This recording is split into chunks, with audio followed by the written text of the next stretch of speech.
नमस्कार मंडळी, श्री स्वामी समर्थ.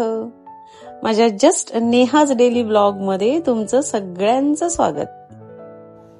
आम्ही आता आलो आहोत आमच्या शिक्षण संस्थेची कोळम गावात सुद्धा एक शाळा आहे. मूर पंचक्रोशी शिक्षण प्रसारक मंडळ मूर संचलित न्यू इंग्लिश स्कूल कोळम हायस्कूल. तर पहिल्यांदा आम्ही तिथे आलोय, तर तिथल्या विद्यार्थ्यांना भेटणार आहोत. विद्यार्थ्यांसाठी काही गिफ्ट आणले आहेत, स्कूल बॅग्स, नोटबुक्स असं सगळं आणलेलं आहे. आणि आता आम्ही इथे आलेलो आहोत. आमचे सगळे माझे विद्यार्थी संघाचे पदाधिकारी आणि सगळे विद्यार्थी जे उपस्थित गावात पण आहेत ते पण आलेत. तर आता इथे हा एक सुंदरसा सोहळा होणार आहे. 15 जून म्हटलं की आजही आपल्याला आठवतो तो आपल्या शाळेचा पहिला दिवस.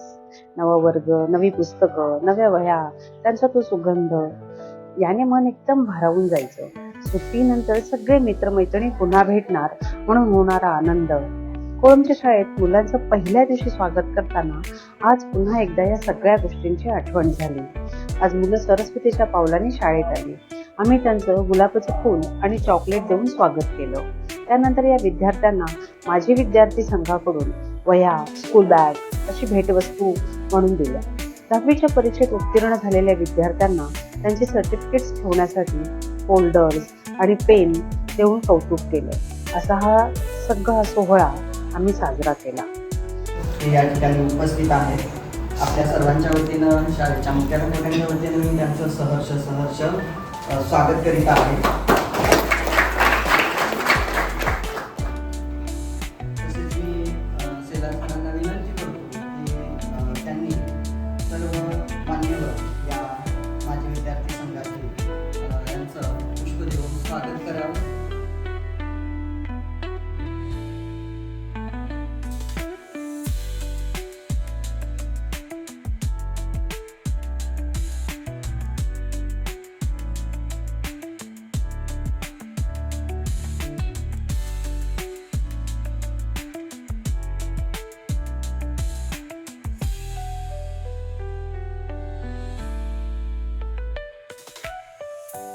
आपल्या माजी विद्यार्थी संघाचे अध्यक्ष रवींद्र नारकर यांना विनंती करतो की त्यांनी सरस्वती पूजन करावे.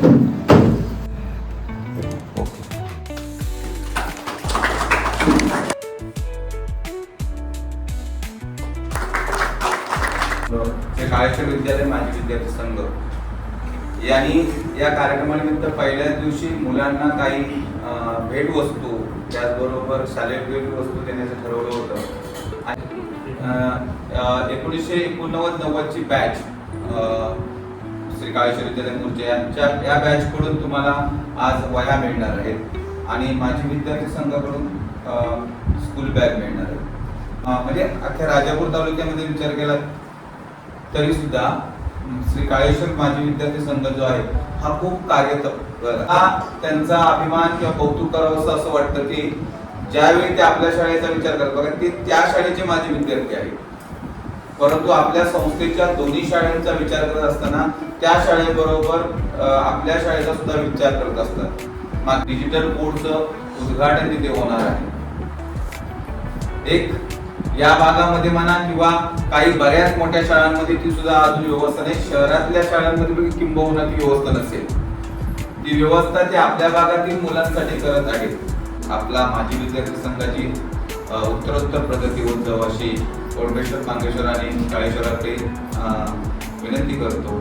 पालक सुद्धा ते घेऊ शकतात, काही करू शकतात, पण याच्या मागचा उद्देश काय आहे की तुमच्यामध्ये ती आपुलकी वाढली पाहिजे. तर मी जास्त वेळ न घेता आपल्या सर्वांना मी विनंती करेन की चांगल्या पद्धतीचा अभ्यास करा. माझे विद्यार्थी असतील, मध्ये बरेचसे आता तिकडचे असतील, काळेश्वर विद्यालयात शिकलेले विद्यार्थी असतील जे इथे राहणार आहे. आता आम्ही काम करणारे सगळे 40, 50, 55 वयोगटातले सगळे आम्ही कार्यकर्ते आहोत. तर जो तरुण वर्ग आहे, जो 2000 साली पासआउट झालेला, त्याच्यानंतर पासआउट झालेले 10वीचे विद्यार्थी आहेत, तर त्या माझे विद्यार्थी त्यांना तुम्ही संघटित करा, शक्यतो, कारण त्यांचं एक वेगळं विजन आहे. मीडिया एक्सपोजर खूप आहे, तर वेगवेगळे विजन्स आहेत. सो तुम्ही 97% मिळाले, 95% मिळाले की मी सायन्सला जाईन आणि मी डॉक्टर होईल, हे एकच ध्येय, जर तुम्हाला या गोष्टीची आवड असेल तर तुम्हाला 80% मिळाले ना तरी तुम्ही सायन्सला जा आणि तरी तुम्ही डॉक्टर व्हा. पण तसं नसेल तर मात्र तुम्ही तुमच्या आवडीचं करिअर चूज करा. आणि 8वी 9वी 10वीच्या मुलांना, 10वीच्याच मुलांना करिअर गायडन्स नको सर. त्यांना कुठेतरी आधीच प्रायमरी लेवललाच त्यांना कळलं पाहिजे की मला काय आवडतं. तुम्ही खूप वेळ घेणार नाही. आणि असं मी एकच सांगेन तुम्हाला की माझी विद्यार्थ्यांची जी काही संघटना आहे ती अजून इकडच्या लेवलला स्ट्रॉंग करा तुम्ही. बस तुम्हाला सगळ्यांना खूप खूप शुभेच्छा. आणि इंटरप्ट यू की आपल्या शाळेतला तुमचा कोळम शाळेचा एक विद्यार्थी आहे अजित सुद्धा, हा तो आणि आपल्या तुमच्या शाळेतला 1 नंबरचा विद्यार्थी आहे आणि त्याचं खूप चांगला विद्यार्थी आहे, खूप हुशार आहे. त्याचं सायन्स, मॅथ्स आणि इंग्लिश तिन्ही विषयांवर जबरदस्त पकड आहे. तुम्ही निश्चित त्याला तुमचा विद्यार्थी म्हणून फक्त तुमच्या पुढं बोलवा. त्या शाळेतून जे विद्यार्थी गेले त्यांनी पाठीपूर्ण जी आपली शाळा कशी आहे ती पाहावं आणि आपण स्वतः बिझनेस कसं, त्यामध्ये आपण स्वतः करिअर कसं करता येईल की प्रत्येकानं असं बाळगले पाहिजे. हे प्रत्येकाने आणि माझी शाळा, माझं घर आणि जे आई वडील ह्या कधीही विसरू नका. माझी विद्यार्थी सध्याच्या ज्या पद्धतीने आम्ही मला सांगितलं की 95 जेवढी मुलं आहेत ती 95 किंवा 95 असतात त्या मुलांना आम्ही 10,000 विद्यार्थी दिलेलं आहे. तिकडे दोन्ही शाळांमध्ये मुलं येतील ती आणि ती शाळा आम्ही कधीच वेगळं म्हणत नाही.